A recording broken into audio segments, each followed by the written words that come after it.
اسمه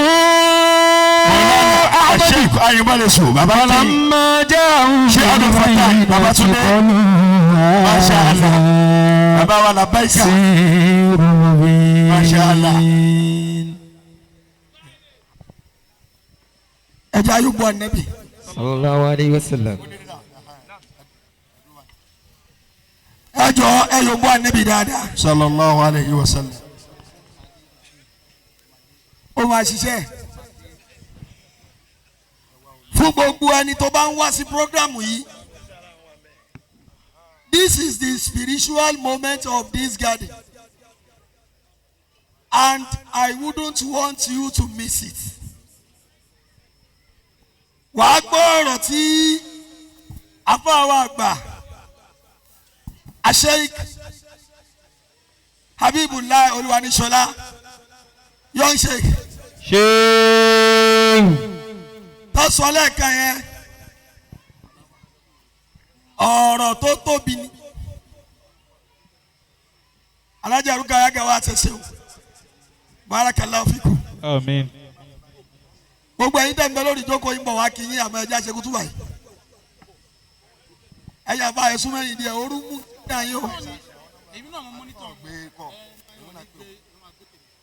gbogbo ẹni tó bá nífẹ̀ẹ́ ànábì níbi tí mo kọjú sí ẹ yóò gbọ́ ànábì pé sallallahu alaihi wasallam. Sallallahu alayhi wa sallam. ẹ kò lọ sókè tó bí mo yẹ fẹ́. Sallallahu alayhi wa sallam. torí ọlọ́run bàbá àgbà mọ́fọ́ ra dé nàná tún wọlé yìí.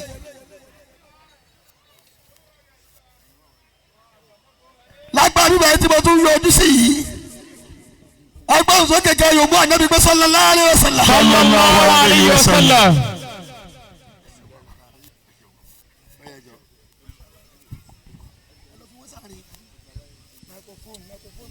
akí bàbá wa Sheikh Murtado Al-Khalifa bàbá àgbà mọ́fọ́wọ́radé ahlan wa sahlan wa marhaban bikum. insha Allah. ẹ rí i pé nígbà tí sallallahu alayhi wa sallam à ń ṣe búrúdàlẹ̀ kan àwọn èèyàn jáde lóríṣiríṣi wọ́n jó inú wọn dùn mo fẹ́ sọ ìtumọ̀ ìdùnnú wọn. Ọlọ́run gbé iṣẹ́ yìí lé mi lọ́wọ́ ó ní kí n máa campaign fásiwájú ẹ̀dá ànábì Muhammadu sallallahu alayhi wa sallam. lọ́dọọdún la máa wá ń ṣe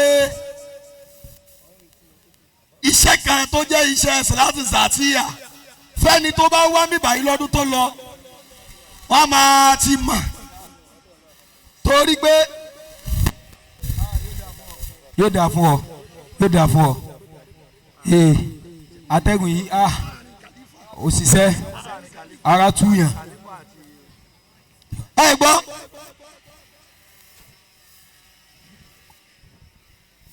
lọ́dún tó lọ a propose pa máa ṣe Salatu Zatiya 100 million kọ́ ni 153 sir. 153 million. masha allah. And inshallah Rahman nígbà tá a máa parí ẹ̀ the total count of our salat nígbà yẹn ó lé bẹ́ẹ̀ bí 20 million. masha allah. ó wá di lọ́dún yìí a wá pe àwọn èèyàn pé a fẹ́ ṣe Zatiya 200 million. nítorí ẹ̀jẹ̀ kí n dọ́bù ẹ̀ ó ní àánú tọ́lọ̀ ń ṣe fún wa. masha allah. ìdùnnú yẹn pọ̀ lára àwọn jàmáà torí pé bá a ṣe àrá ìfò lọ́dún yìí àṣerú ẹ̀rí láyé. ní tí mo dẹ̀ máa ń sọ lọ́dọọdún náà ni màá tún sọ yìí pé gbogbo ẹni tí ò bá ti fẹ́ dààmú mọ́nú ayé ẹ̀ wàláhì àfi kó lọ mọ sàṣàlátù fún àná. sallallahu alayhi wa sallam. bí mo ṣe sọ yẹn tó o bá gbà pé wọn náà ò fẹ́ dààmú mọ́ gbóhùn rẹ sókè kó lùbọ́ ànábì lẹ́ẹ̀mẹ́ta. sallallahu alayhi wa sallam. ó di méjì. Sallallahu alayhi wa sallam. ó di méjì. Sallallahu alayhi wa sallam. lọ́dún yìí Salatu Zatiya wa 200 million la target àmọ́ bí mo ṣe ń bá yín sọ̀rọ̀ lọ́dún yìí gbogbo alihuda àti muhammadu rasulullah lápapọ̀. sallallahu alayhi wa sallam. total count of our zatia lọ́dún yìí ó wá jẹ́ 351 million. sallallahu alayhi wa sallam. sallallahu alayhi wa ẹ sallam. yóò bọ́ ànábì dáadáa. sallallahu alayhi wa sallam. 351 million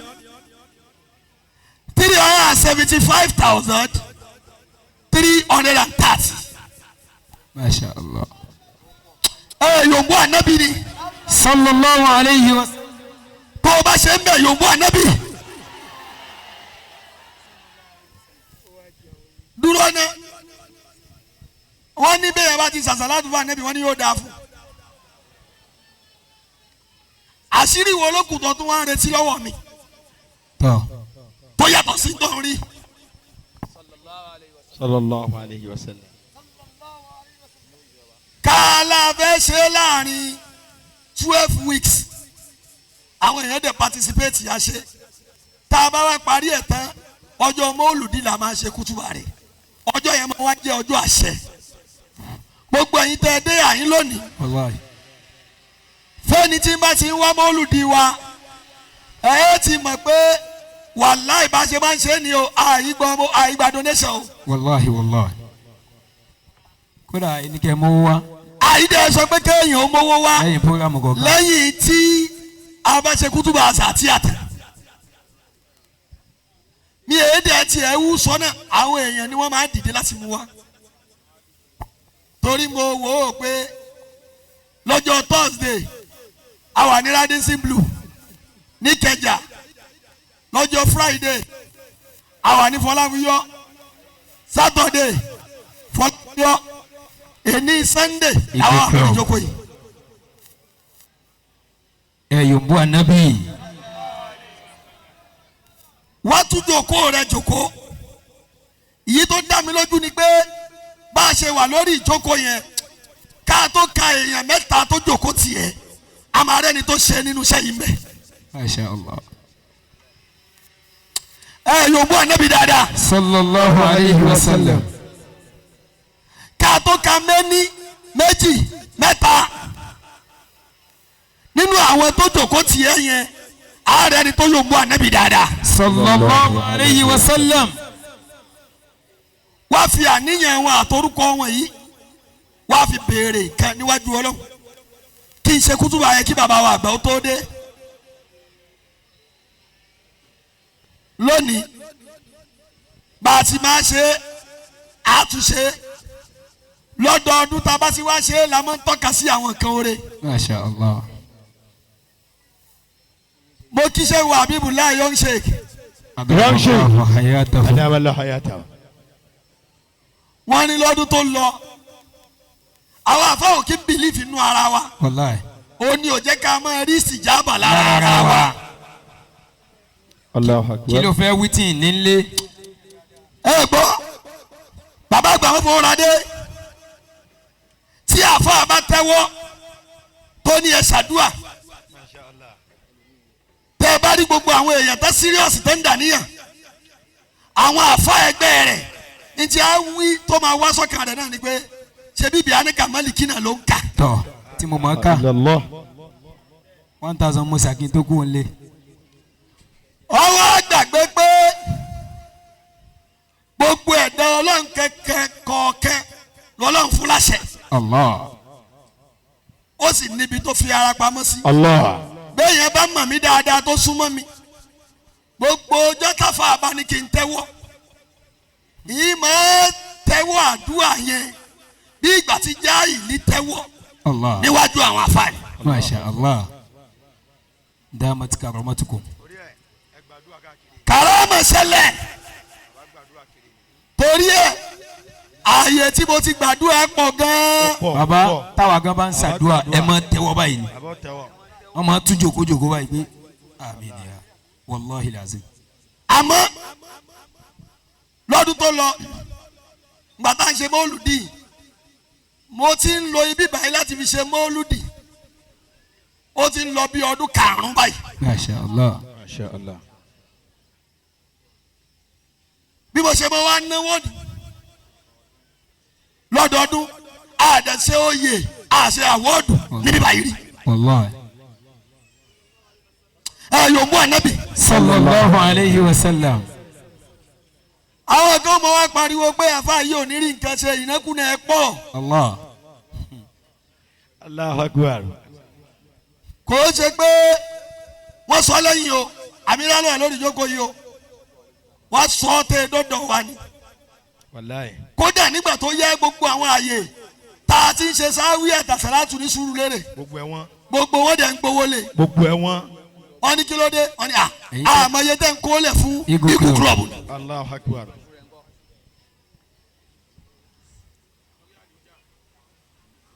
Ó wá di lọ́dún tó lọ níbí báyìí la wà ní January 1st mo á sọ fọlọ́n pé Ọlọ́run ìyí tá ń lé wàá kiri yìí tó nínú Sùúrùlérè yìí mo dẹ̀ ti máa ń sọ yẹn tipẹ́tipẹ́ pé mo mọ̀ pé mọ́ṣáláṣí wa wà ní Sùúrùlérè ibi tó wà ní mi mọ̀. Masha Allah. Lọ́dún tó lọ nínú ọpẹ́ tọ́lọ́run ní kí Alihuda àti Muhammadu Rasulullah dání pé bá a ṣe sòjókòó yìí náà la ṣe àdẹ̀pẹ́ ẹnìkan kó mú $1 wá. Alhamdulillahi Rabbil Alamin. And before the end of last year 2021 Ọlọ́run ṣe ilẹ̀ $100 million fún wa lórí Adéníran Ògúnsànyà. Sallallahu alayhi wa sallam. Sallallahu alayhi wa sallam. Nínú $100 million yìí mo fi sáàtù Ọlọ́run búra mi ò dẹ́ta lọ́kẹ̀lẹ̀kùn ẹnìkẹ́. Allah. Ẹ̀ẹ́dẹ̀ lè rí pósítà pé mo fẹ́ kọ́ mọ́ṣáláṣí. Allahumma salli ala Muhammadin wa sallim. Mi ò dẹ̀ sọ fẹ́nìkẹ́ pé mu wá àbí o gbọ́dọ̀ mọ̀ ṣe. Allah. Ahlan wa sahlan. Ahlan wa sahlan wa marhaban. Ìmáàmù Ìdíyàràbà. Masha Allah. Àlìmáàmù Ìdíyàràbà. Ẹ jẹ́ wọ́n jókòó lẹ́gbẹ̀ẹ́ àlìmá. Ọba amafọwọlé. Ahlan wa sahlan. Masha Allah.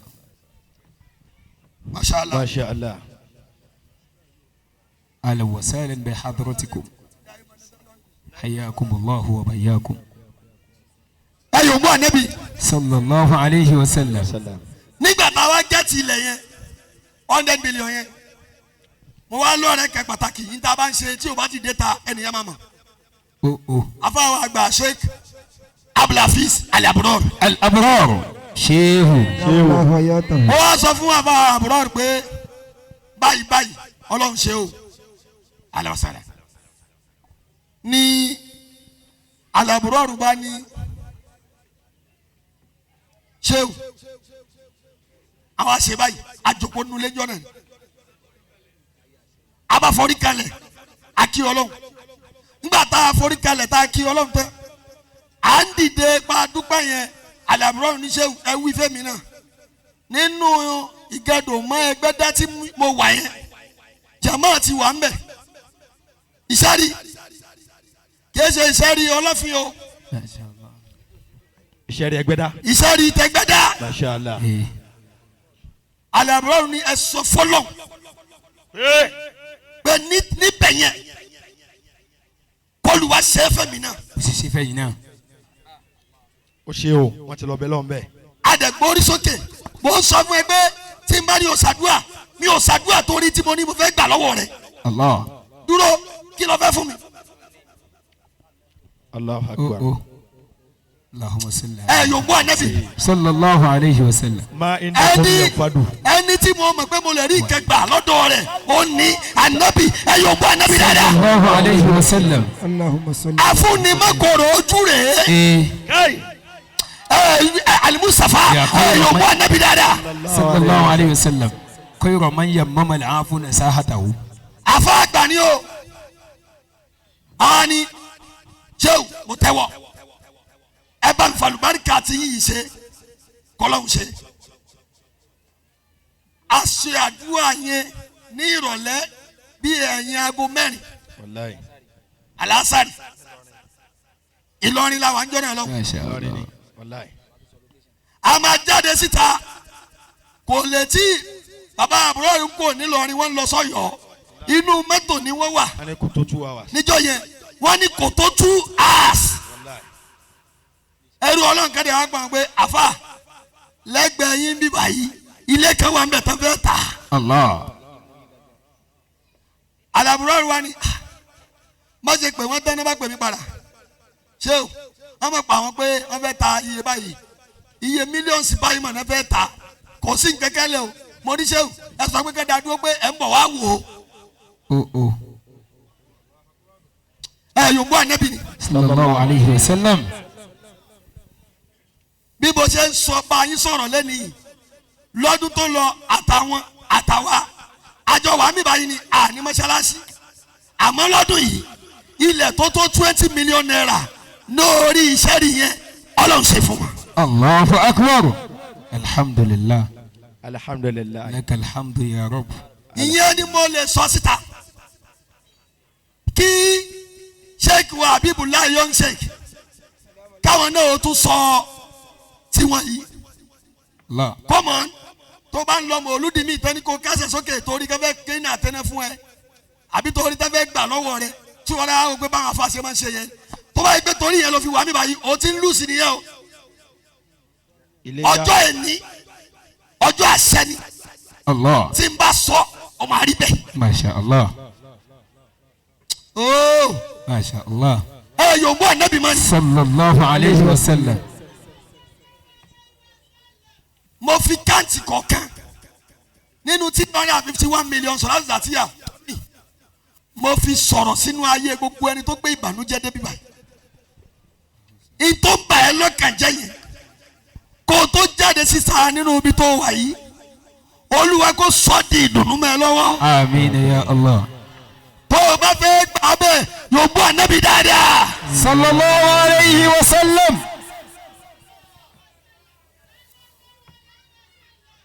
ọlọ́run wọlé ànábì sallallahu alayhi wa sallam.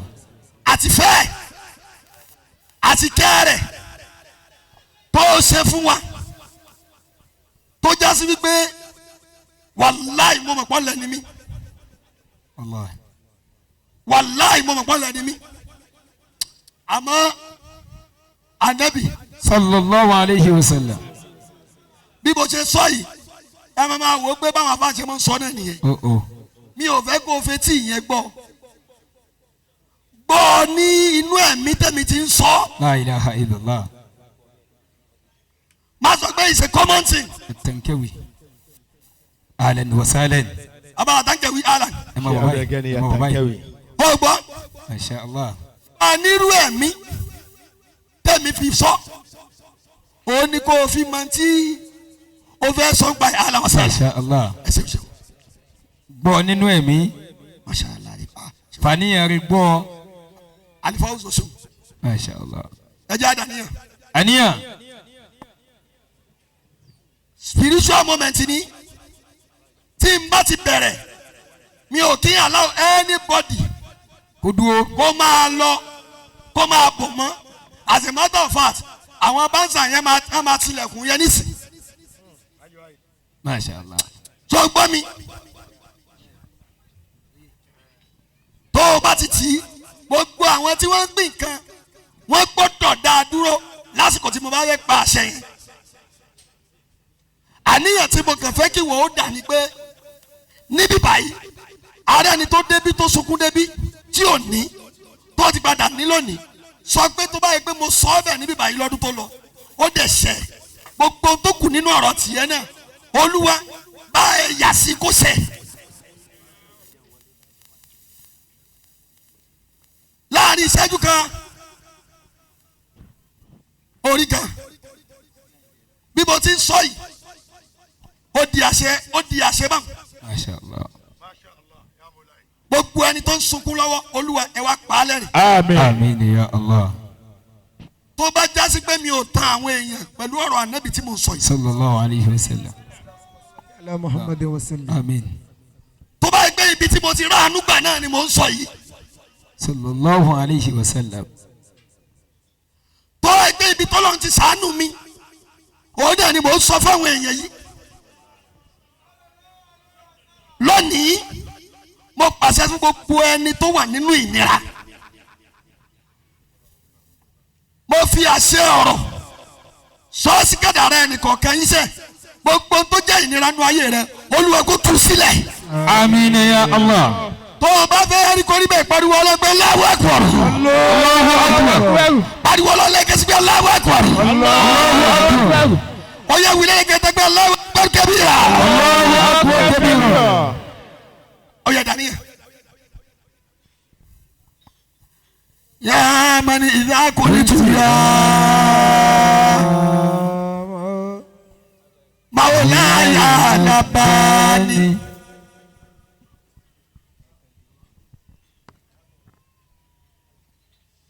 ìbámu kó bá kú ní bá ti wọlé. èmi ò ní ṣe yín o ẹ wá sí nǹkan yín.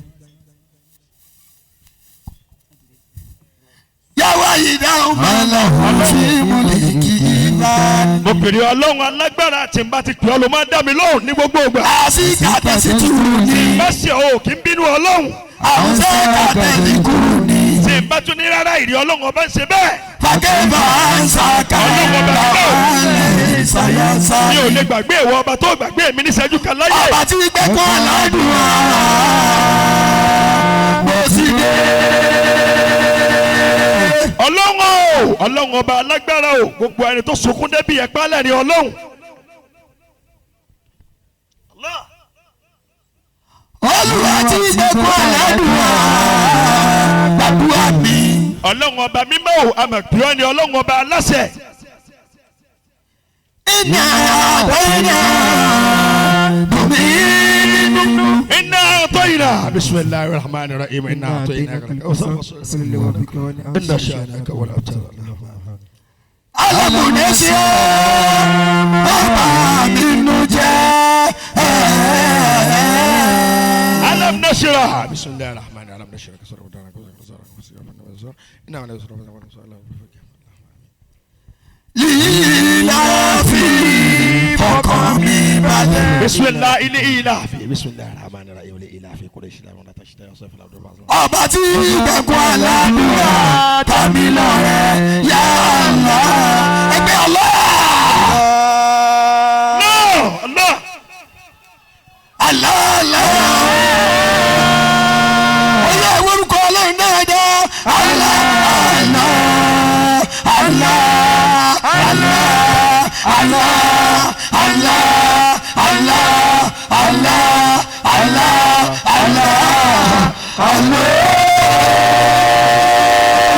ọlọ́run àtúwọ́ ni ọlọ́run ẹ sọ̀kalẹ̀ kẹ́ dáhùn àṣẹ sáàyè yìí ọlọ́run. pẹ̀lúpẹ̀lú jẹ́ ni mo fi bẹ̀rẹ̀. gbogbo ẹni tó bá tẹ́rí débi bíi lónìí ẹ̀rẹ́ ègún burúkú kúrò lórí ẹ̀. pẹ̀lú mi lójú ni mo fi bẹ̀rẹ̀. gbogbo ẹni tó gbé bàlújẹ́ débi bíi ẹ̀sọ́ ẹkún dayọ̀ fún ọlọ́run. ẹ̀mí yẹn kú ọmọ olúwa. ọlọ́run alágbára mo pè ọ́ ní ọlọ́run. ọ̀rọ̀ bí kò ní ní kí n tún sáré àwọn. ló ti sún mi ọlọ́run níbo mo fẹ́ lọ báyìí. ìlú mú mi wọkọ̀ bí. ẹni tó fẹ́ gbà mí ta ló fẹ́ tú mi. ọjọ́ tún fọdílẹ̀ ká sí lásán mọ́lámọ́. àánú ni ọlọ́run ni mò ń bẹ̀rẹ̀ báyìí ọlọ́run. ojú káwálé àlùkò. wọ́n tó ń ṣe gbogbo ògbà. láyà kẹfà alẹ́ kálímà. ṣé bá orí mi ọlọ́run orí tí mo fẹ́ ṣe. àyíkẹ́lẹ́ ní mi ní àyà tí ibù sí wálé àtọ́lé. ọmọdé àtàgbà dá wọn láre ọlọ́run. èkúté máa ń kọ́ làwùdó. àṣejìbù lákò. ẹ̀yọ́ wọ́n kò nú ìbànújẹ́ ẹ̀sọ́ wọ́n dayọ̀ ọlọ́run. àríyànmú bẹ́yẹ kẹ́lẹ́ ìwé ọ̀sáfẹ́ lálẹ́. ọmọdé àtàgbà níbi bí ìyàpá ọlẹ́dẹ̀. yasiri lawulẹ̀ àyíṣà. ẹ jẹ́ ká yẹ wọ́n lójútu ọlọ́run. yasiri lawulẹ̀ àyíṣà. ẹ̀fọ́ ẹni tí ń wọ́n ọmọ ọlọ́mọ ọlọ́run. yasiri lawulẹ̀ àyíṣà. ẹ jẹ́ kó lọ sí olówó ọlọ́run. yasiri lawulẹ̀ àyíṣà. ẹ ṣe ìyanu kíákíá nu ayé wọn ọlọ́run. kálíkálíkì àbílíkì sọ̀rọ̀ ìbálẹ̀ àmàlẹ́. ọlọ́run ọba mímọ́ mo pè ọ́ ní ọlọ́run ọba àṣẹ. ayé mi mọ olúwa wá tù mí sílẹ̀. ọlọ́run ọba àṣẹ mo pè ọ́ ní ọlọ́run. ó ń dààmú olúwa. ọlọ́run ọba mi ò gbogbo ẹni tó dààmú débi yẹn túlẹ̀. wá gbà mí kalẹ̀. gbogbo ojú tí ń sunkún ọlọ́run ẹ̀sọ́ dayọ̀ ń kíákíá. ọ̀sán ti mọ̀ wípé wọ́n rẹ̀ yìí kan. ọlọ́run ọba mímọ́ o. wọlé tù mí sílẹ̀. ọlọ́run ó sì ti mọ̀ wípé wọ́n rẹ̀ nìkan. tí ó rí kalẹ̀. bó ti wá jókòó yẹn mú pòsíṣàn tó bá máa rọ̀ ẹ́ lọ́rùn tó bá yẹ pé kó jókòó kó kásẹ̀ léra wọn ni kásẹ̀ lé the spiritual moment of this maulud ìbẹ̀ládé yìí afẹ́ṣẹ́ sírù ziyara nìyẹn kódà tọdún yìí èmi fúnra mi orí ìjókòólẹ̀ ni màá wà àmọ́ tó o bá ti ń wí o gbọ́dọ̀ mìíràn ó máa wá pé asalaamu aleyka ayuha nabiyu wa rahmatulah wa barakatu ó yẹ wí bẹ́ẹ̀.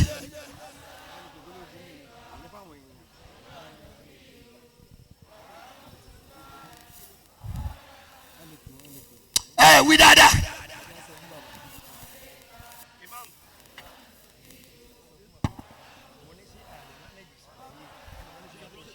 ìtẹ́gbẹ́ sírù ti yẹ́ra nìyẹn bá a bá ti wí délẹ̀ wọ́n ní ẹ̀mí ànábì yóò dé àyè. sallallahu alayhi wa alihi wa sahbihi wa sallam. ìtò wa pé ànábì lé lórí yẹn ọlọ́run ó sì yẹ dúró yóò bọ́ ànábì kó pọ̀ dáadáa. sallallahu alayhi wa sallam. tá a bá ti bẹ̀rẹ̀ sí ní ṣe ẹ̀yin bánsà ẹ tilẹ̀kùn yẹn and nobody is allowed to be walking around whatever you want to ṣe báwa la sanwó ẹ̀. bí mo ṣe ń sọ̀rọ̀ yìí nítorí ẹ̀yin máa ṣe ń kóbó ni pé bàbá wa Al-Mufti ti wà lọ́nà. Masha Allah. mi ò dẹ̀ nífẹ̀ẹ́ kí kẹ̀kẹ́ ó disturb ààyè wọn láti bá wa sọ̀rọ̀ mi ì dẹ̀ nífẹ̀ẹ́ torí kútùbà yìí làwọn tó wá láti Amẹ́ríkà fi wá torí ẹ̀ làwọn tó wá láti Europe fi wá èèyàn tó fly láti Abuja wá sẹ́kọ̀ọ́ lórí mọ́ọ̀lùdí wa yìí wọ́n lé ní mẹ́wàá Kútọ́nù. àwọn èèyàn wá láti Kútọ́nù Ìbàdàn Ògùn. ni mo fi sọ pé kọ́lọ̀ ń wọlá gbogbo àyè tẹ́nì kọ̀ọ̀kan rẹ fi wá yìí Masha Allah. gbogbo bí ìbànújẹ́ sápamọ́ sísára ẹnì kọ̀ọ̀kan Olúwa kó yọ kú o. Àmín ya Allah. tó o bá fẹ́ kó yọ kú o pariwo ọlọ́gbẹ́ Allahu Akbar. Allahu Akbar. yàtọ̀ fáwọn tí wọ́n bá gbé kámẹ́rà lárọ́ gbogbo orúṣẹ́ tó o bá ń ṣe mo fẹ́ kó o dúró kó o gẹ pa bí ìgbà pé wọn náà rí ọ̀gá rẹ̀ báwo ológun ṣe máa ń ṣe bí mo ti fẹ́ kẹ́ wẹ́kọ̀mù ẹ̀mí ànábì sí àyìn ni tẹ́ ẹ bá yòókù ẹ̀ dáadáa inú mi ó dùn. Sallallahu alayhi wa sallam. ni mo fi ní tó bá yẹ pé kó o díjú o ní wàá fi ní connection bí tó bá yẹ pé kó o lajú ni wàá fi rí la wherever you are ntọ́kù ni pé a gbọ́dọ̀ pe ẹ̀mí wọn dé àyè tí n bá wí tán a ṣe kútu balẹ̀ gbogbo tó bá wá béèrè máa wà sẹ́tọ́ lọ́wọ́ ṣe àmọ́ tó dá mi lójú ni pé ní tí mo ṣe ń ta gbagba yìí mo ti ṣe nínú kọ̀rọ̀ yàrá ó dẹ̀ dáhùn mi ò dẹ̀ jẹ́ alájẹtẹ́ ó dẹ̀ tún gbọ́ ọ̀rọ̀ táwọn àfa àtàwọn ìgbà lọ́dún tó lọ tá sọ. Allah. ìwọ náà gbọ́dọ̀ fi gbogbo ẹnu ṣàlàyé rẹ̀ are we all set? Yes sir. Are we good to go? Yes sir. Allah. ẹ̀yin imam are you all set? Insha Allah. Yes we are. mi fẹ́ disturbance rárá ẹ fún mi tẹ̀síwá.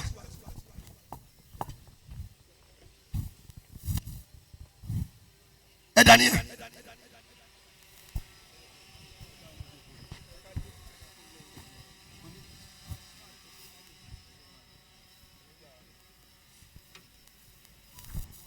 asiyala wa ni maliwaki. Ọlọ́run ọba aláṣẹ o. wàlá quwwata illa billahi ilà. Kò ságbára àkàlẹ́yìn agbára Ọlọ́run ọba àlàyé ẹ tú wálẹ̀. ẹ jọ nítorí Ọlọ́run mo fi orúkọ náà bẹ̀. Ẹ ṣèyanu Ọlọ́run. kódà kó jẹ́ sí pé ọkàn rẹ wà mọ̀tọ́rì jíden kó tó débi. mo fẹ́ kó o ṣe bí ìgbà tó ní. kó o dà níyẹn yẹn kó o dẹ̀ wí ọ̀rọ̀ tí mo fẹ́ kó o wí. máa gbọ́ wàláì tó o bá wí dáadáa wàá sábàmà bó o bá sì tún wí ọ̀ sábàmà àmọ́ láti yọ ọdún táwa ti ń wí òwí tọdún kan rí kọ́lọ́ mọ́ fi lè. Allah. mo fi àṣẹ tọdún yìí sọ̀rọ̀ mo pàṣẹ sí gbogbo ayé ẹni tí ayé rẹ̀ dàrú. Allah Allah. Olúwa láti wákàtí ọ̀wọ̀ yìí lọ ẹ la ọ̀nà náà. Àmín. gbogbo ẹni tó débi báyìí Gbogbo ẹni tó débì.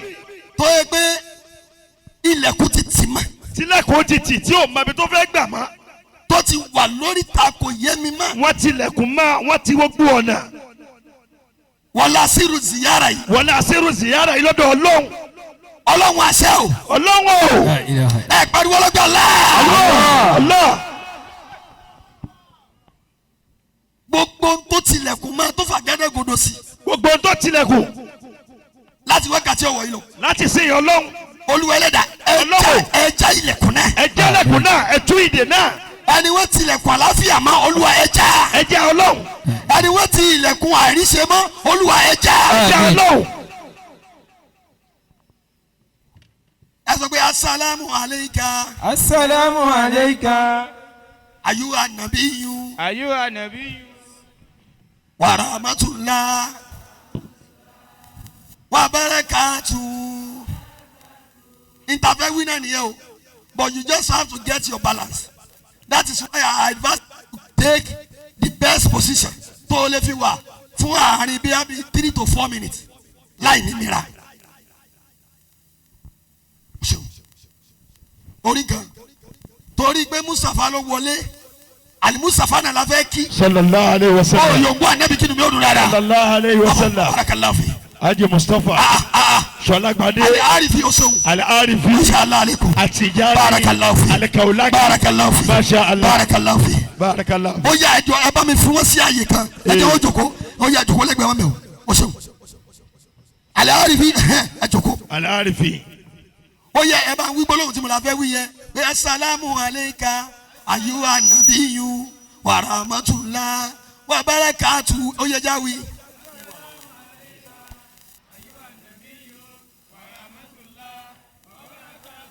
ṣe rí pé it is simple àbí bẹ́ẹ̀ kọ́ ni ṣé ká wá bẹ̀rẹ̀ are we set ṣé kò sẹ́ni tí ó máa rìn kiri mọ́ gbogbo àwọn tó bá ti dé tó bá wọnú ilé tá fẹ́ wọnú ilé nísìn ẹ jẹ́ wọn ó dúró lẹ́nu ọ̀nà ká fi wí tá fẹ́ wí yẹn tán tá bá fẹ́ ké kútùbà rẹ̀ kí wọ́n wọlé ńgbà rẹ̀ ọ rí i pé ibi báyìí ti yàtọ̀ báyìí àbí kò yàtọ̀ ni. Masha Allah. àwọn ẹ̀mí tá ń pè yẹn ti ń sọ̀kalẹ̀ báyìí tó o bá fẹ́ rí àánú tiẹ̀ gbà fi taratara yòókù ànábi pé sallallahu alayhi wa sallam.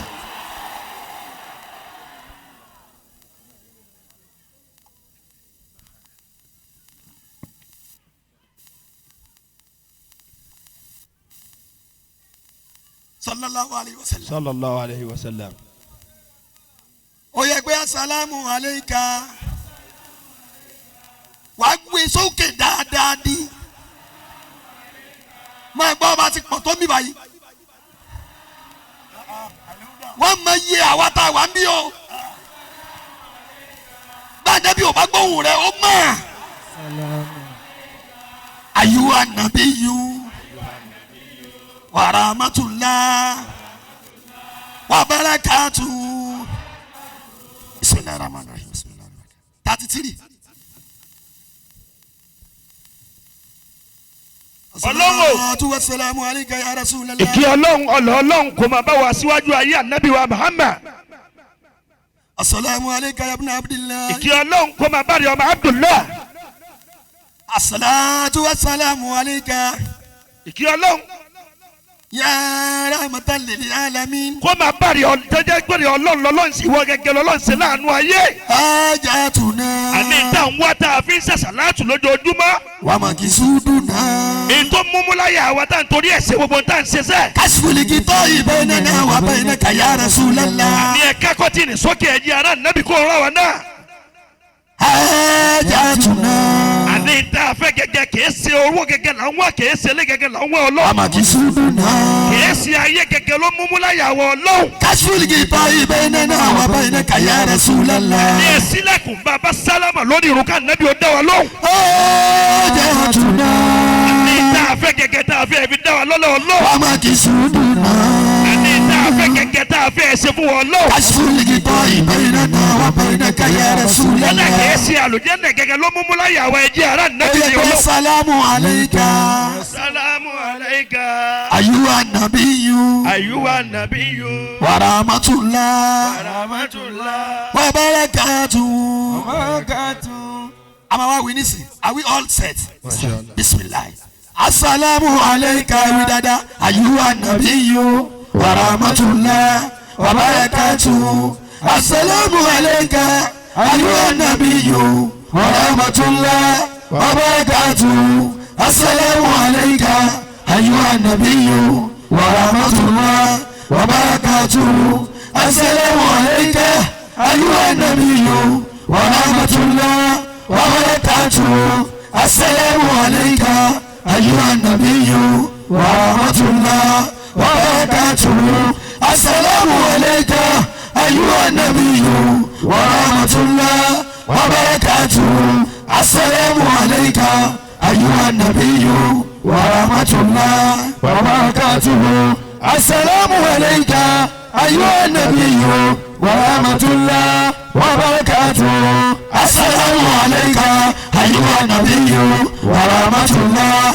وبركاته السلام عليك أيها النبي ورحمة الله وبركاته السلام عليك أيها النبي ورحمة الله وبركاته السلام عليك أيها النبي ورحمة الله وبركاته السلام عليك أيها النبي ورحمة الله وبركاته السلام عليك أيها النبي ورحمة الله وبركاته السلام عليك أيها النبي ورحمة الله وبركاته السلام عليك أيها النبي ورحمة الله وبركاته السلام عليك أيها النبي ورحمة الله وبركاته السلام عليك أيها النبي ورحمة الله وبركاته السلام عليك أيها النبي ورحمة الله وبركاته السلام عليك أيها النبي ورحمة الله وبركاته السلام عليك أيها النبي ورحمة الله وبركاته السلام عليك أيها النبي ورحمة الله وبركاته السلام عليك أيها النبي ورحمة الله وبركاته السلام عليك أيها النبي ورحمة الله وبركاته السلام عليك أيها النبي ورحمة الله وبركاته السلام عليك أيها النبي ورحمة الله وبركاته السلام عليك أيها النبي ورحمة الله وبركاته السلام عليك أيها النبي ورحمة الله وبركاته السلام عليك أيها النبي ورحمة الله وبركاته السلام عليك أيها النبي ورحمة الله وبركاته السلام عليك أيها النبي ورحمة الله وبركاته السلام عليك أيها النبي ورحمة الله وبركاته السلام عليك أيها النبي ورحمة الله وبركاته.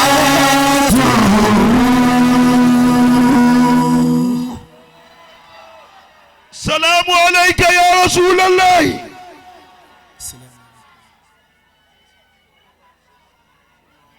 السلام عليك يا رسول الله. السلام عليك يا رسول الله.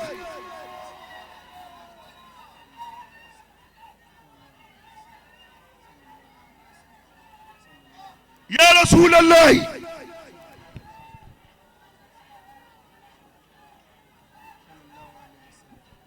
صلى الله عليك يا رسول الله. يا رسول الله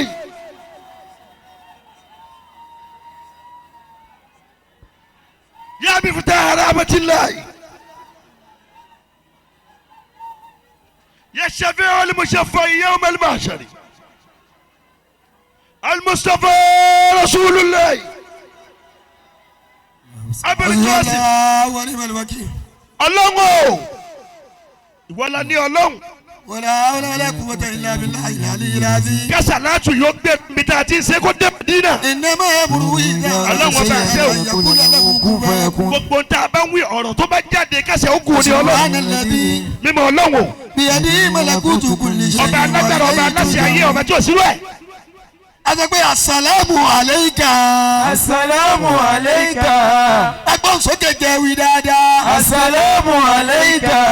ayuha nabiyyu. Ayyuha nabiyyu. wa rahmatullah. Wa rahmatullah. wa barakatuh. Wa barakatuh. sallallahu alayhi wa sallam.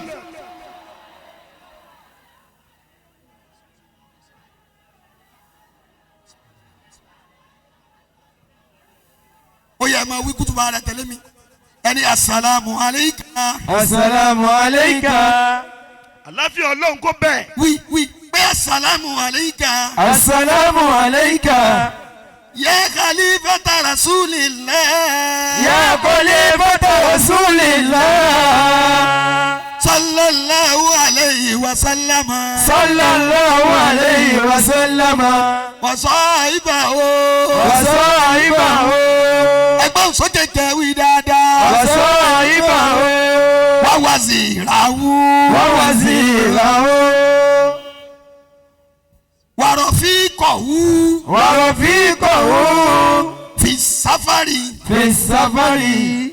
wa thaniyahu. Wa thaniyahu. fil gari. Fil ghari. ya sayyidana. Ya sayyidana. wa maulana. Wa maulana. ababakiri siddiqi. Abubakar Siddiqi. wa rahmatullahi ta'ala. Wa rahmatullahi ta'ala. bó bá retí àánú ọlọ́run wí dáadáa. Wa rahmatullahi ta'ala. wa barakatuh.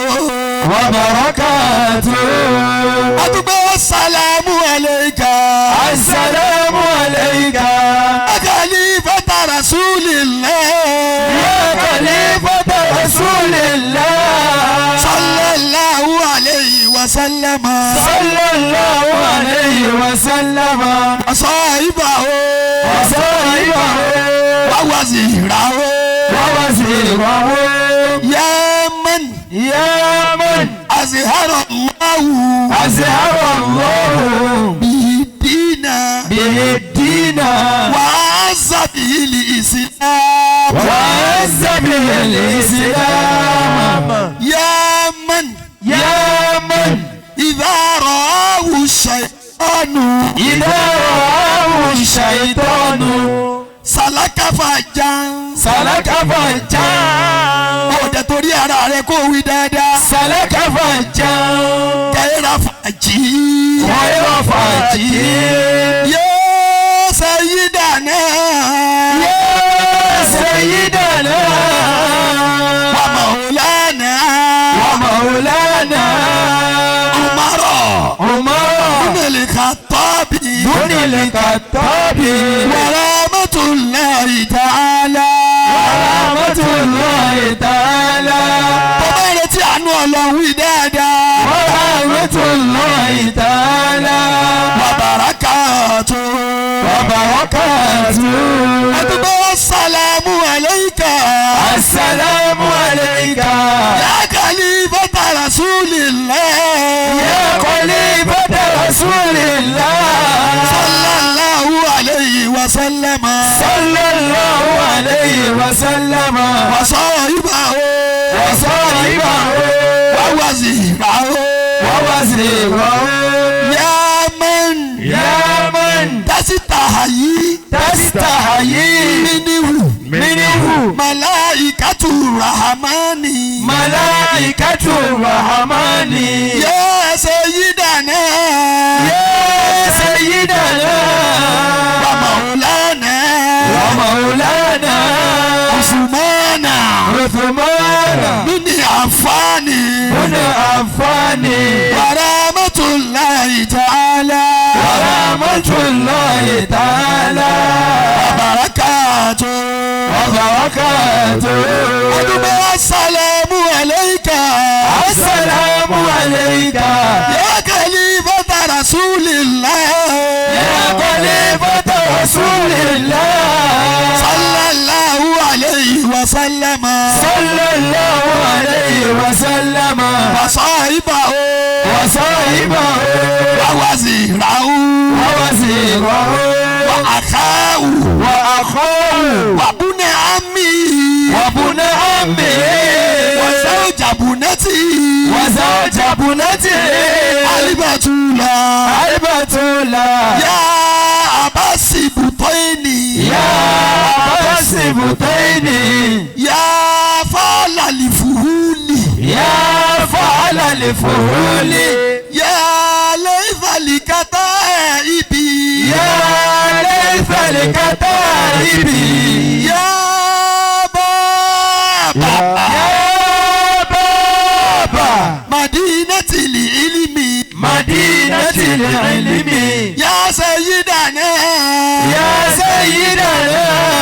ومولانا ومولانا علي علي بن أبي طالب بن أبي طالب ورحمة الله تعالى ورحمة الله تعالى bàbá rẹ̀ tí àlùbáríkà ọlọ́run wí dáadáa. ورحمة الله تعالى وبركاته وبركاته السلام عليكم السلام عليكم يا أهل يا أهل بيت رسول الله بيت رسول الله صلى الله عليه وسلم صلى الله عليه وسلم الطاهرين الطاهرين المطهرين المطهرين ورحمة الله تعالى ورحمة الله تعالى وبركاته وبركاته السلام عليكم السلام عليكم يا أهل يا أهل بدر الكرام بدر الكرام ملائكة ملائكة وصحابة وصحابة ورحمة الله تعالى ورحمة الله تعالى وبركاته وبركاته السلام عليكم السلام عليكم يا كافة يا كافة أصحاب رسول الله أصحاب رسول الله صلى الله عليه وسلم صلى الله عليه وسلم مهاجرين مهاجرين وأنصارا وأنصارا ورحمة الله تعالى ورحمة الله تعالى وبركاته وبركاته السلام عليك السلام عليك يا شيخنا يا شيخنا وأستاذنا وأستاذنا ووسيلتنا ووسيلتنا إلى ربنا إلى ربنا الكتب المكتوم الكتب المكتوم والخاتم لمحمد والكاتب لمحمد سيدنا سيدنا ومولانا ومولانا أحمد التجاني أحمد التجاني رضي الله عنه رضي الله عنه ورحمة الله تعالى ورحمة الله تعالى وبركاته وبركاته السلام عليك السلام عليك يا خليفة الشيخ يا خليفة الشيخ الصديق الأكبر الصديق الأكبر مولانا مولانا علي علي بن حرازمي بن عازمي ورحمة الله تعالى ورحمة الله تعالى yóò bá ti sùn yín ẹ̀wì dáadáa. ورحمة الله تعالى وبركاته وبركاته السلام عليكم السلام عليكم يا كافة يا àṣàbí ṣéèkì. àṣàbí ṣéèkì. fúnmà kúntù. àyẹ̀kùmá kùntù. mi ń kọ́fin. mi ń kọ́fin. ìlà kọ́fin. ìlà kọ́fin. warahmatullahi ta'ala. warahmatullahi ta'ala. barakatuh. barakatuh. jazallahu anna. jazallahu anna. sayyidana. sayyidana. wa nabiyana. wa nabiyana. muhammadan. sallallahu alayhi wa sallam. sallallahu alayhi wa sallam. afdala. afdala. ma huwa. ma huwa. alo. alu. jazallahu anna. jazallahu anna. shaykana. shaykana. wa wasilatana. wa wasilatana. ila rabbina. ila rabbina. alikutuba limaktuma. الكتب المكتومة والخاتم لمحمد. والخاتم لمحمد. مولانا. مولانا أحمد التجاني. أحمد التجاني. رضي الله عنه. رضي الله عنه. جزا الله عنا. جزا الله عنا. àti fẹ́ parí ẹ̀ wí dáadáa. جزا الله عنا. جميع ساداتنا. جميع ساداتنا. المجيرين لنا. المجيرين لنا. والمرشدين لنا.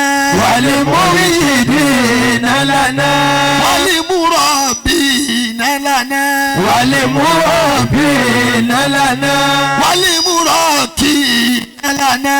والمراكين لنا. عن إذن. عن إذن سيدنا محمد. سيدنا محمد صلى الله عليه وسلم. صلى الله عليه وسلم. يا أيها النبي. يا أيها النبي. حسبك الله. حسبك الله. ومن اتبعك من المؤمنين. ومن اتبعك من المؤمنين. يا أيها النبي. يا أيها النبي. أقول صوتك ودادا. يا أيها النبي. حسبك الله. حسبك الله. ومن اتبعك من المؤمنين. ومن اتبعك من المؤمنين. أيها كتبك يا أيها النبي. يا أيها النبي. ọ̀kẹ́ tó kù yẹn ẹ máa fà á kó gùn dáadáa ni. يا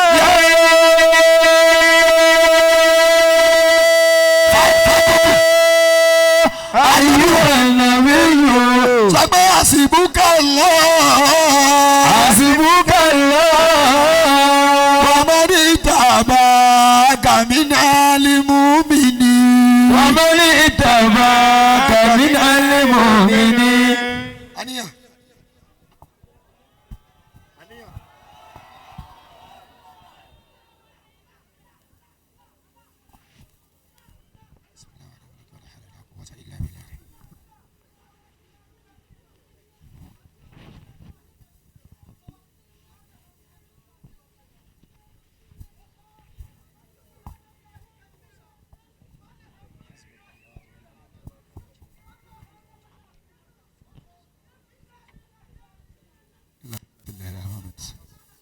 اللهم صل على محمد وسلم.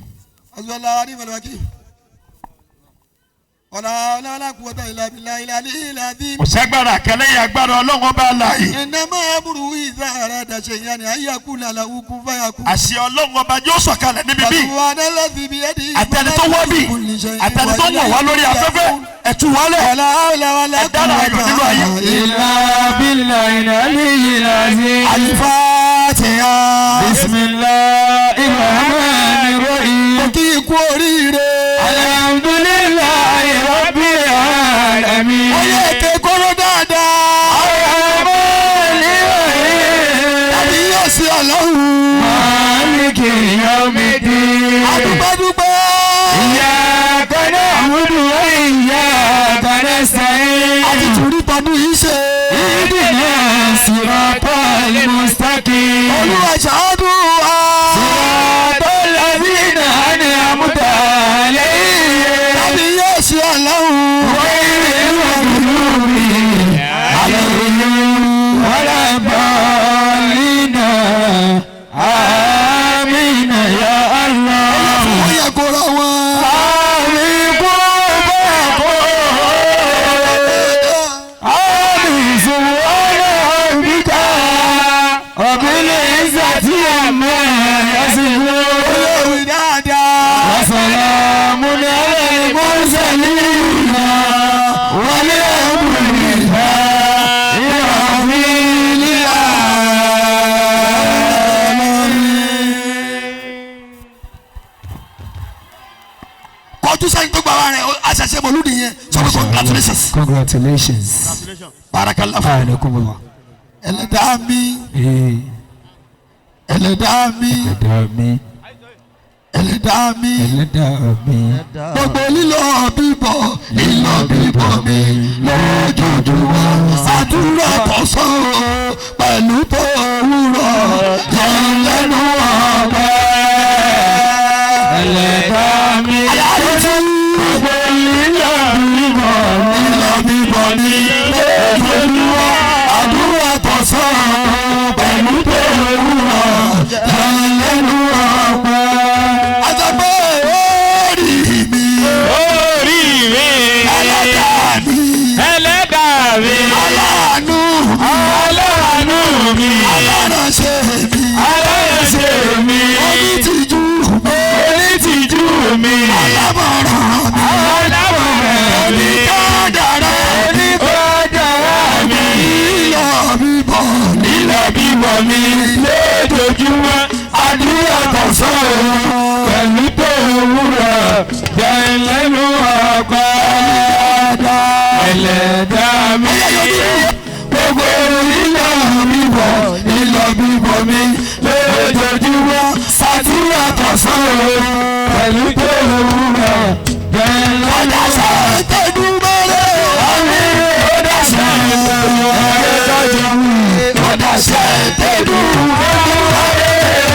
Ojúmọ́re Gbogbo tí mo wù.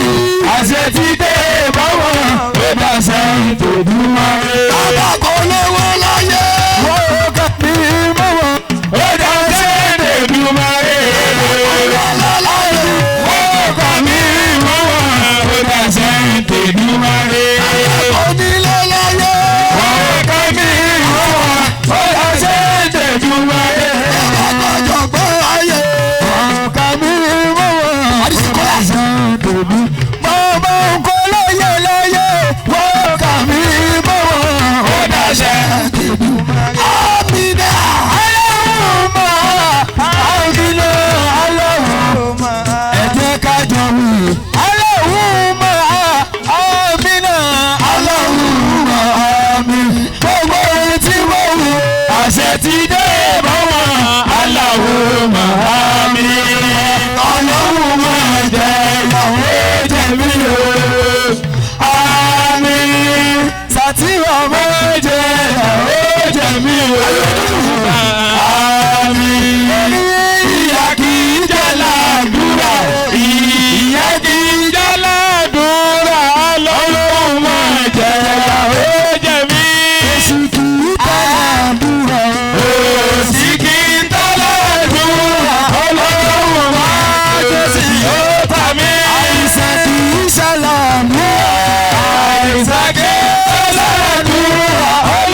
mo fẹ́.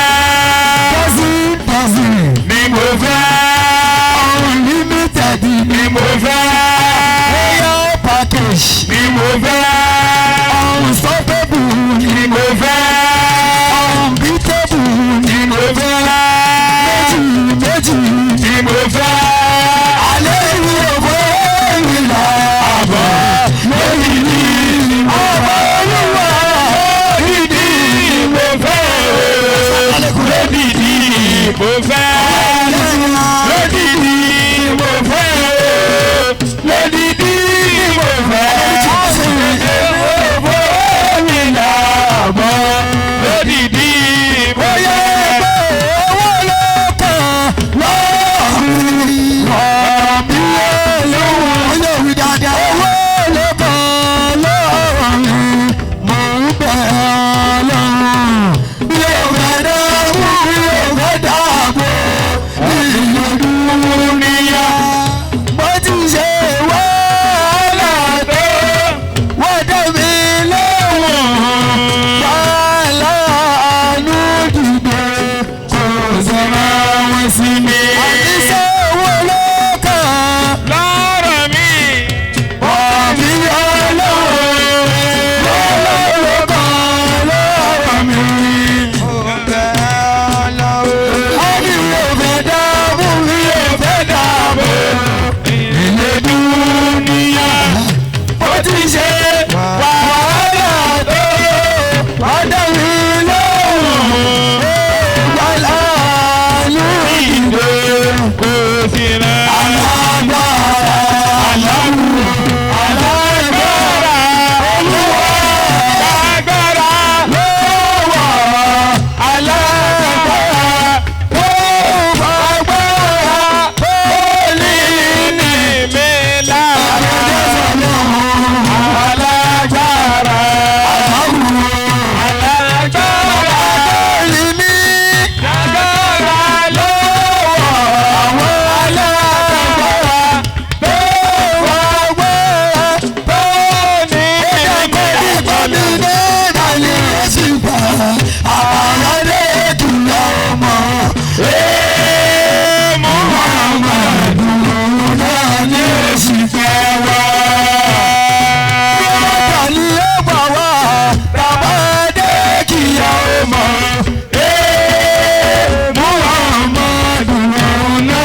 wọ́n sọ pé Isa Musa ẹ̀wọ̀ sípẹ̀ àbádé kìyà ọmọ. Muhammadu òun náà ní èsì pẹ́ wá. wọ́n ní Ibrahim ẹ̀wọ̀ sípẹ̀ àbádé kìyà ọmọ.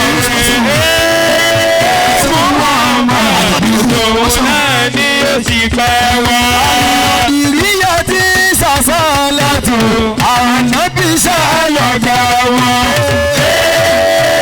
Muhammadu òun náà ní èsì pẹ́ wá. ìrìyà tó ń lu bàálù ànábì ṣàlọ́gà wọn. Muhammadu lọ́lọ́run fi ṣàlọ́wọ́.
sọ̀rọ̀ gbọ́ òde lódì mọ́lẹ̀ òde lódì mọ́lẹ̀ òde lódì mọ́lẹ̀ òde lódì mọ́lẹ̀ gbogbo ayé ló wà lókùnkùn òde lódì mọ́lẹ̀ alágbàlà nàbì alágbàlà nàbì àdìsókòlá alágbàlà nàbì alágbàlà nàbì muwọ́mọ́ ọmọ mi náà lọ́ọ̀ká nínú gbogbo ànábì òde lódì mọ́lẹ̀ òde lódì mọ́lẹ̀ ṣàtìrí gbọ́ òde lódì mọ́lẹ̀ òde lódì mọ́lẹ̀ ọba tí gbogbo ayé ló wà lókùnkùn òde lódì mọ́lẹ̀ ṣàtìrí gbọ́ pé Muhammadu ló bù ó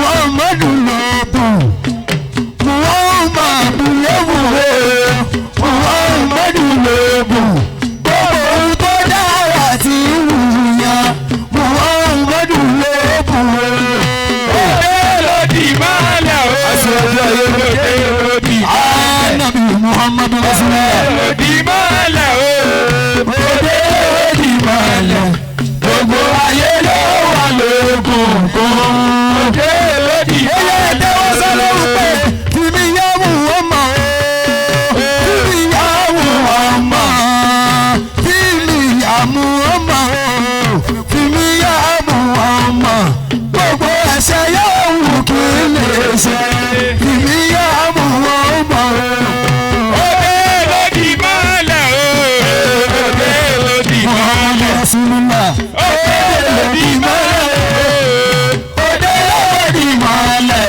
gbogbo ayé ló wà lókùnkùn òde lódì mọ́lẹ̀ àwọn ìṣe alágàlà lórí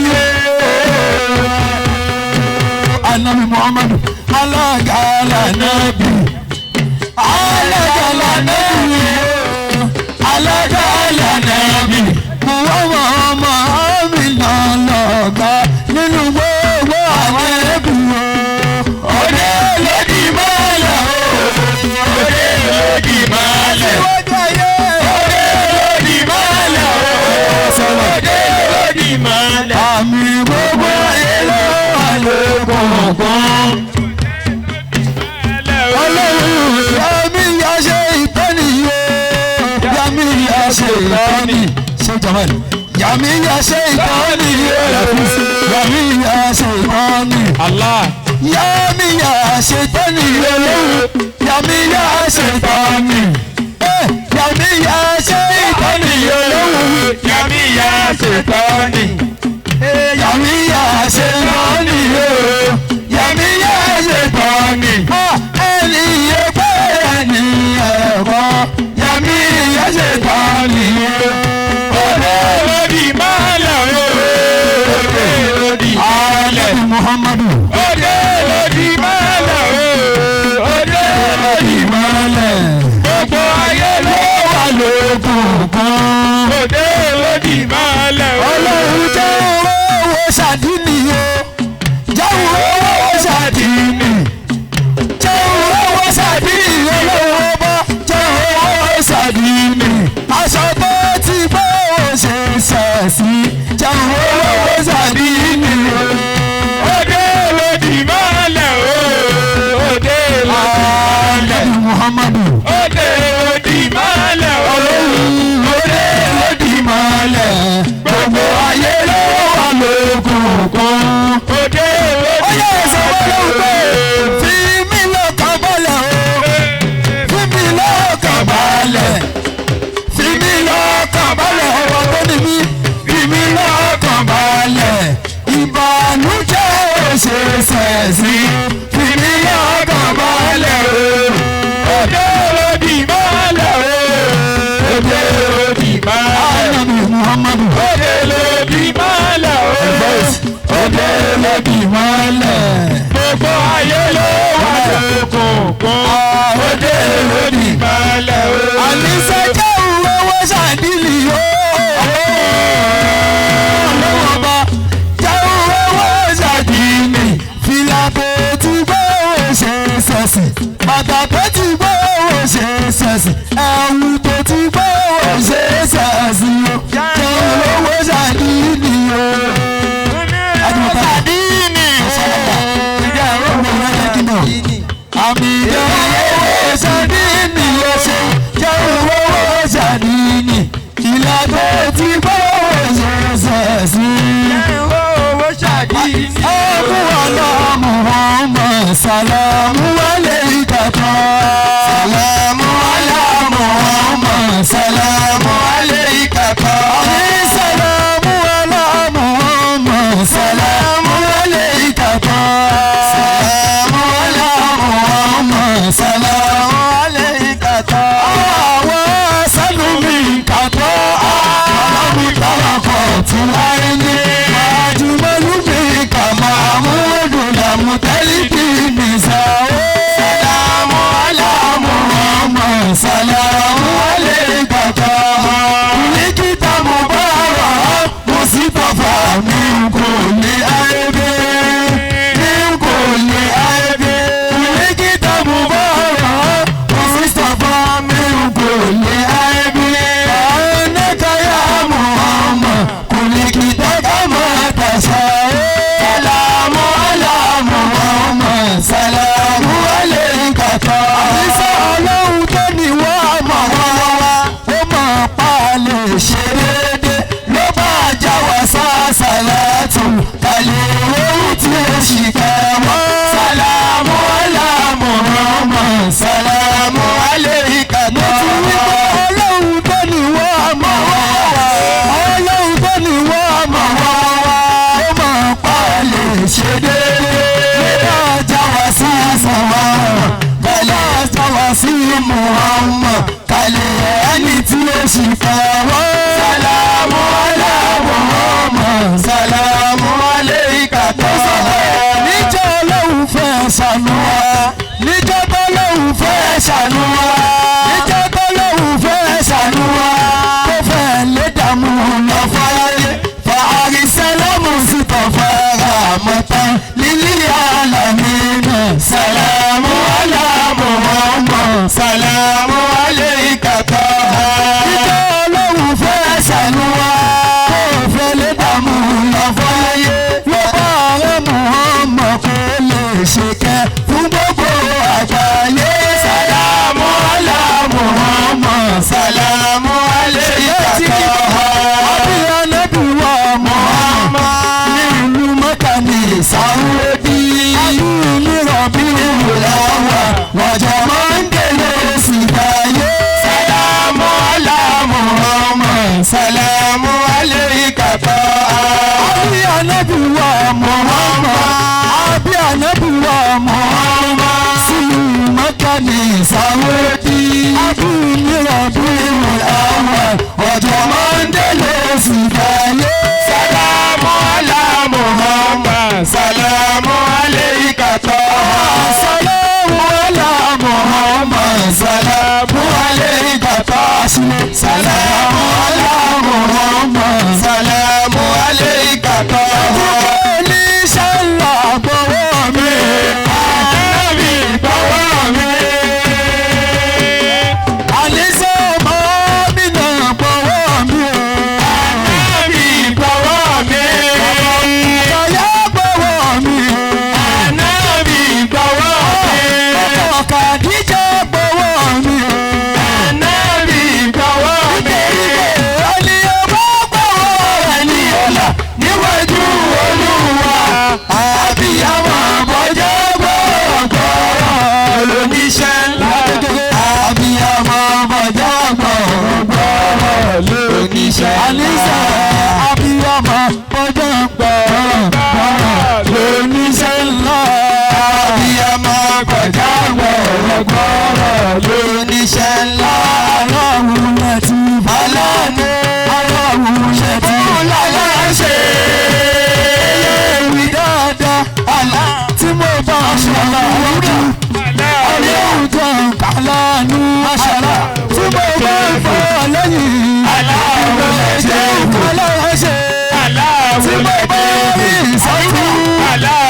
lẹ́tẹ̀. Ètùtù méjì mọ́. Aláwo lẹ́tẹ̀. Ẹ̀ka tó kù rẹ̀. Aláwo lẹ́tẹ̀. Láyìlá ìlàlá òwàlá. Aláwo lẹ́tẹ̀ bò. Láyìlá ìlàlá òwàlá. Máa ṣe bò ó ọ̀sán mi Olúwa. Máa ṣe bò ó ọ̀sán mi Olúwa. Òun gbọ́wọ́ Olúwa mi kò yá lógún ọdún. Òun gbọ́wọ́ Olúwa mi kò yá lógún oṣù. Ìtúnṣe tó Olúwa mi kò kágbára. Mo ti ṣe tó Olúwa mi kò tó ṣẹ́jú méjì. Tí mo kà tí kékeré ọ̀dọ́ mi lóhùn. Máa ṣe bò ó ọ̀sán mi Olúwa. Olúwa gbàgbára lọ́wọ́ alágbára. Olúwa gbàgbára lórí mi. Bóyá ẹ̀fẹ̀ tó sọ lọ́hùn. Alágbára. Ọba tó ní mi. Àlùdá gbàgbára lọ́wọ́.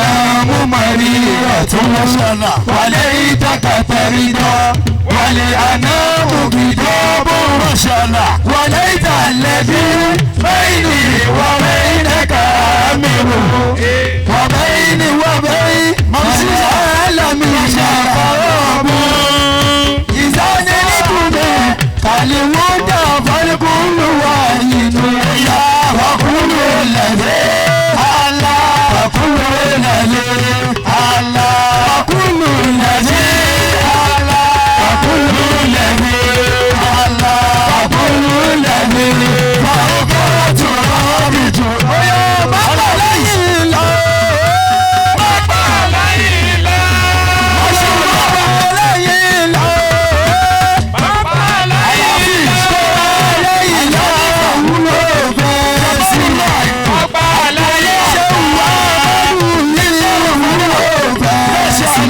Bàbá Láyìnlá. Bàbá Láyìnlá. Bàbá Láyìnlá.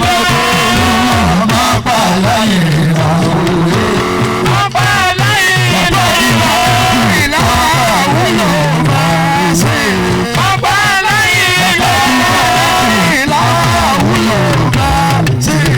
Bàbá Láyìnlá.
ما شاء الله الله الحمد لله رب العالمين الله محمد رسول الله صلى الله عليه وسلم الهدى محمد رسول الله الهدى محمد رسول الله محمد رسول الله صلى الله عليه وسلم ما شاء الله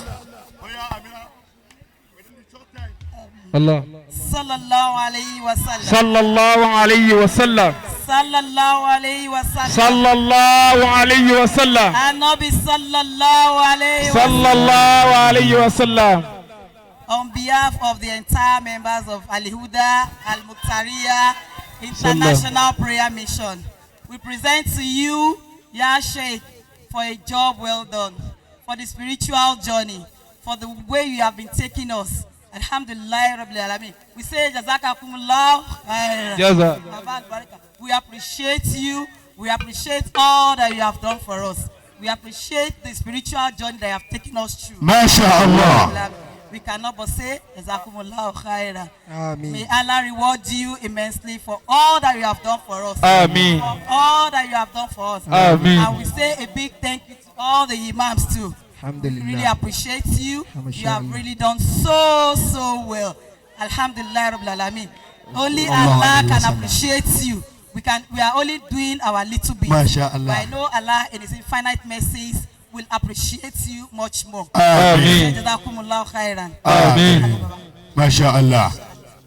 Al-Huda tí mo wà ẹ wo ti ṣoríire. Al-Huda tí mo wà o. ni mo ti sori. Kò dìgbà tí ó bá ń ojú balẹ̀. kò dìgbà tí ó bá tójú balẹ̀. Al-Huda tí mo wà ni mo ti ṣoríire. Ẹ wò mí ètò mi bò. ara rẹ̀ náà gbẹ mí dé. Al-Huda tí mo wà o. Ẹ wo bí tó gbé mi dé. Ẹ wo bí tó gbé mi dé. Ẹ wà níyàn mi. Ẹ wo bí tó gbé mi dé. Ẹ wà níyàn mi o. Al-Huda tí mo wà. Ẹ wo bí ṣoríire. MashaAllah. Muhammad Rasulullah sallallahu alayhi wa sallam. ẹ tẹ́tí kẹ́ gbọ́ ìkéde tí ẹ ò sanwó fún. Mashallah. bàbá wa Sama'atu Sheikh al-Fadil mufti diyari Ilori Kafa bàbá wa lọ́nà báyìí tí wọ́n ń bọ̀. ní ọdún tó lọ bàbá wa al-Muqtar kí wọ́n tó ṣe kútúbà wọ́n ti mọ̀ pé bàbá wa al-Miskin billah wọn ní wá lọ́dún yẹn wọn àti ìdí mufti. Bàbá dẹ̀ announce gbogbo lé pé bàbá wa Sheikh Suleiman al-Miskin billah wọn ní lè ráyè wá sí ìjókòó yìí Bẹ́ẹ̀ni. pẹ̀lú àwọn àdí báyìí tí bàbá ṣàlàyé fún wa lọ́dún tó lọ. Àmọ́ pẹ̀lú ògùn Ọlọ́run insha Allahu Rahman bàbá ń bọ̀ báyìí tí wọn bá ní wá aṣọ àmọ́ bàbá ti wà lọ́nà.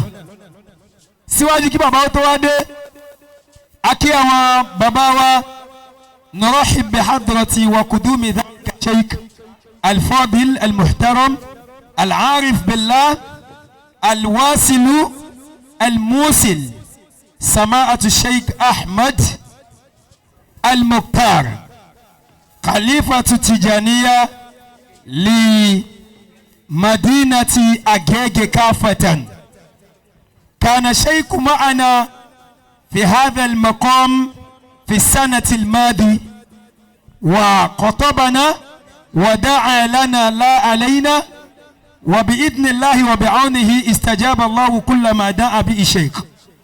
وكتب الله سبحانه وتعالى في هذه السنة المباركة أن كان الشيخ معنا في بارحة الجمعة جالسنا لذكر هيللة والكبرى وبإذن الله سبحانه وتعالى وعدنا الشيخ. أرحب بحضرة الشيخ أحمد التجاني خليفة. أرحب بكم. إن لم أنسى من ضمن ما خاطبتمونا به في الجمعة أنكم ستأتون هذا المكان المبارك في اليوم الأحد والحمد لله أن سنح الله فرصة ذلك. أنتم معنا ونحن معكم في هذه البكرة المباركة. حياكم الله وبياكم. رحبنا بكم عرفنا قدركم. رحبنا بكم بفضيلة الشيخ أحمد التجاني وبسماعة الشيخ إبراهيم إنياس وبكل ما تصديتم بفعله وبكل مجهوداتكم نحو هذه الطريقة التجانية نقول لكم جزاكم الله عن الإسلام وعن الطريقة التجانية خير جزائه بحرمة لا حول ولا قوة إلا بالله العلي العظيم أعانكم الله تعالى. أهلا وسهلا ومرحبا بحضرتكم. بابا الخليفة الشيخ أحمد Mukhtar nínú ìyàlẹ́nu Ọlọ́run ni pé bàbá wa yìí àwọn ń jẹ́ tí n bá gbàgbé wọ́n ń jẹ́ Mukhtar bàbá wọn ń jẹ́ Ahmed bàbá Sheikh Naam bàbá ni Ahmed bàbá wọn ń jẹ́ Mukhtar bàbá Sheikh Ahmed àwọn akọ méjì padà ń kó papọ̀ bàbá ń jẹ́ Ahmedul Mukhtar bàbá sọ níjọ́ Jímọ̀ tí wọ́n wá ṣe ayélujára pẹ̀lú wa torí wọ́n bá a sọ pọ̀lọpọ̀ rọ̀ wọ́n ní uhibbukum wa min haqqi an atiya ilaykum wa ukhbirakum annani uhibbukum bàbá fẹ́ràn wa wọ́n sì fẹ́ràn Ànábì lára wa ọlọ́run mọ́sáàjì kódà wa mimma qultum annakum satatakallamuna bilugatina hadha al-yawm اللغة اليوباوية وإن شاء الله ننتظر ذلك من سماحتكم حياكم الله وبياكم bàbá yìí ti àwọn ògbọ́ Yorùbá àwọn òbá sọ Yorùbá ń jọ Jímọ̀ àmọ́ táwọn bá máa fi wá sí mọ́lìdì níjọ́ Sunday àwọn ṣàdéhùn fún wa pé àwọn sọ lọ́wọ́ wa bàbá tí wọ́n wá àwọn retí kí wọ́n bá àwọn sọ Yorùbá àṣẹfúnla bàbá wa sọ Yorùbá mílíọ̀nù bó kí àwọn àgbàlagbà àfáà níkàlẹ̀ Sheikh Jamal ahlan wa sahlan hayakumullah Sheikh Hadi Yarima ọ̀dọ́ wọn là ń lọ sí ok akí èèkàn nínú àwọn èèkàn bàbá Al-Khalifa àwọn èèyàn mọ̀nyẹ́mọ̀nyẹ́ ni wọ́n tẹ̀lé wọn nínú wọn ni Sheikh Hadi Yarima Zakiru tó yanjú ni wọ́n Zakiru ti ń gun rẹ́ǹjì ẹ̀ ti gbọ́rọ̀ ẹ̀rí bákan náà Sharif nínú àwọn Shurafa nínú àwọn tí wọ́n tẹ̀lé bàbá wa Ahmed Mukhtar ni kọ́lọ̀ ń jẹ́ kí ó yẹ gbogbo wọn kalẹ̀. Amen. ẹ jẹ́ ní amina. Amen. an lè sọ́dọ̀ bàbá wa is eminent sheikh fadilatul sheikh al-muhtaram min baldati Ìlọrin wọ́n wá láti Ìlọrin wọ́n wá bẹ̀ wá wò ń bí ìfẹ́ náà pọ̀ àtàwọn àti bàbá al-Mukhtar afáwọn náà ní ìṣẹ́jú márùn-ún bàbá wa wí bẹ́ẹ̀ jẹ́ bẹ́ẹ̀ kún fàyàkùn ká lanu ká sọ̀rọ̀ kórí bẹ́ẹ̀ akí àfáwọn sheikh al-Mubarak bàbá àgbà Ajíbọ́lọ̀ ń sọ̀rọ̀ akí wọn bàbá kún fàyàkùn náà dèkó yìí ìmáàmù kún fàyàkùn bàbá kún fàyàkùn lẹ́yìn náà ṣéwù kún fàyàkùn làwọn ẹ̀yin bàbá kún fàyàkùn bá a ti máa wí nù kí adarí máìkì lọ fún àgbàlagbà àṣẹ tọ́lọ̀ fi sí i lẹ́nu bàbá ọlọ́run mọ́jọ tán láíláí ẹ ti ń bẹ lọ́hùn lásán kọ́ ni kéèyàn ọmọ káwọn èèyàn ọmọ jòkó níwájú èèyàn àwọn èèyàn gbọ́n ọlọ́run ló ṣe yín bẹ́ẹ̀ ẹ dákun ẹ dìde bàbá ọlọ́run ò ní jẹ́ káṣẹ náà tán láíláí ẹ já ṣe àmì fún wọn. Àmín. ahlan wa sahlan wa يا سيد السادات جئتك قاصدا